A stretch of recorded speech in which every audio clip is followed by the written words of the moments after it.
दो major subject, एक minor subject. तो 3 मंथ्स में आपके 6 मेजर सब्जेक्ट, हमारे पास 6 ही मेजर सब्जेक्ट है, और 4-5 हमारे पास यस माइनर मैम। सब्जेक्ट हैं। तो आपका सिलेबस अप्रोक्स अप्रोक्स जनवरी तक कंप्लीट हो जाएगा रिवीजन के साथ। अभी आपको क्या करना है, यस मैम। मान लो आपने 2 सब्जेक्ट को उठाया, ओपीजी और साइकेट्री, आप डिवाइड करो मंथ को 2 पार्ट में, 15 डेज एंड 15 डेज। अब स्टार्टिंग के 15 डेज जैसे आप साइकेट्री कर रहे हो, अब साइकेट्री में जो जितने भी आपने नोट्स बनाए हैं ना, उनको आप डिवाइड कर दो 15, मतलब उन पेजेस को डिवाइड कर दो 15 से। तो आपके पास आ जाएगा कि एक दिन में आपको मान लो 8 पेजेस या 10 पेजेस रिवाइज करना है। ठीक है। अब आपको जब 10 पेजेस को रिवाइज करना है, तो आपके दिमाग के ऊपर वर्डन का, क्योंकि हमने क्या किया है, हमने एक बहुत बड़े टारगेट को छोटे छोटे टारगेट्स में अचीव कर दिया है। ठीक है। अब 10 पेजेस तो आपके लिए मुश्किल नहीं है, यस लेकिन मैम। अगर आप रोज ये सोचोगे कि मुझे साइकेट्री रिवाइज करनी है, साइकेट्री रिवाइज करनी है, तो शायद थोड़ी आपको प्रॉब्लम होगी। लेकिन अगर आप ये सोचोगे कि मुझे सिर्फ 10 पेजेस रिवाइज करने हैं, मान लो आज आपने 10 पेजेस रिवाइज किए, नेक्स्ट डे जब दूसरे 10 पेजेस रिवाइज करने वाले होंगे, उससे पहले आप प्रीवियसली 10 वाले जो पेजेस है वो रिवाइज करो।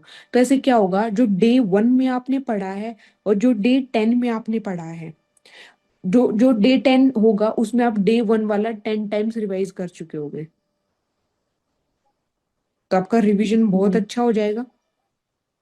क्योंकि ये तरीका यस मैंने खुद, मैम। मतलब मैंने खुद भी डेवलप किया, और मैं इसी पे चलती थी कि आप पहले न्यू स्टार्ट करने से पहले आप प्रीवियस वाले का रिवीजन करो। वो ज्यादा जरूरी है, क्योंकि देखो, डिपेंड, मैम। जब आपके माइंड में आपके नेगेटिव कंट्रोल कैसे होगा, आप ज्यादा अटेम्प्ट कैसे कर पाओगे, जब आपके दिमाग में हर चीज को लेके क्लैरिटी होगी। फॉर एग्जाम्पल, टेम्परेचर्स को लेके भी इतनी इतनी ज्यादा क्लैरिटी होगी कि आप कंफ्यूज हो ही ना उसमें। ठीक है। जैसे फॉर एग्जाम्पल, हम हैंड वॉश का ही लेते हैं। अब वहां पर क्वेश्चन कैसा आता है कि कितने टाइम के लिए, एटलीस्ट कितने टाइम के लिए हैंड वॉश करना चाहिए, 40 second, yes ma'am. 50 second, 60 second, 30 second. अब उन्होंने पूछा एटलीस्ट, यानी कम से कम। तो कम से कम तो 40 होता है, वैसे रेंज 40 से 60 हम्म। होती है। लेकिन उसमें हम 40 मार्क करेंगे, क्यों? क्योंकि उन्होंने एटलीस्ट पूछा है। तो वो क्लैरिटी आपको कब हम्म। आएगी? वो क्लैरिटी आपको आएगी जब आपके मल्टीपल रिवीजन होंगे। मल्टीपल रिवीजन, रिवीजन में रिवीजन होगा। मान लो आप 10 डे पे बैठे हो, लेकिन आप डे 1 वाला भी रिवाइज कर रहे हो। Yes ma'am. ठीक है। 40 to 60। हाँ। तो फिर आपका आपका कैसे हो जाएगा कि आप, एक तो आप साथ के साथ एमसीक्यू प्रैक्टिस कर रहे हो। अभी जैसे आप मान लो आपका साइकेट्री कंप्लीट हो गया, और मान लो आपका 15 डेज का टारगेट था, लेकिन आपने 10 डेज में ही यस पूरा साइकेट्री को कंप्लीट कर लिया। अब आपके पास 5 दिन बचते हैं। अब 5 दिन में आप एमसीक्यू मैम। प्रैक्टिस बहुत ज्यादा करो। या आप, या तो ये कर सकते हो कि जैसे आपने 5 दिन साइकेट्री को रिवाइज कर लिया, अब आप एमसीक्यू साथ में लेके चलो। रोज आप 2 घंटे एमसीक्यू प्रैक्टिस करोगे किसी भी एक बुक से।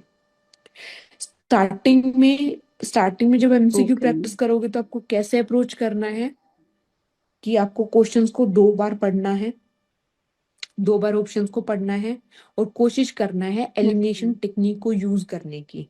अब एलिमिनेशन टेक्निक क्या करता है? एलिमिनेशन टेक्निक करता ओके। है कि जब आप चीजों को, 2 ऑप्शंस को एलिमिनेट कर दोगे आप, तो आपके पास 50% चांस है कि आप ठीक ऑप्शन को टिक करोगे। लेकिन आपने पढ़ते ही क्वेश्चन को पहला टिक मार दिया, तो वहां पर सिर्फ 25% चांस है कि आपका ठीक हो सकता है। और वो जो हैबिट है वो हमें यस यहीं से मैम। डेवलप करके जानी है, क्योंकि तभी हम इतने प्रेशर में वहां पर वो हैबिट शो कर पाएंगे। तो किसी भी एथलीट को देखा है कि वो ऐसा नहीं सोचता है कि यस मेरे को मैम। सिर्फ रेस वाले दिन भागना है, नहीं। वो रोज भागता है। रोज वो 10 किलोमीटर भाग, मान लो अगर किसी को 200 किलोमीटर भागना है, तो रोज वो 5 किलोमीटर भागता है। क्यों? क्योंकि उसको पता है कि उस दिन मेरे दिमाग के ऊपर इतना स्ट्रेस होगा कि जब मैं रोज 5 किलोमीटर भागूंगा, तब वहां जाके 2 किलोमीटर मेरे से भागा जाएगा। या वरना अगर आप 2 किलोमीटर की प्रैक्टिस करोगे, तो हो सकता है आप 1.5 पे रुक जाओ, 1 पे रुक जाओ।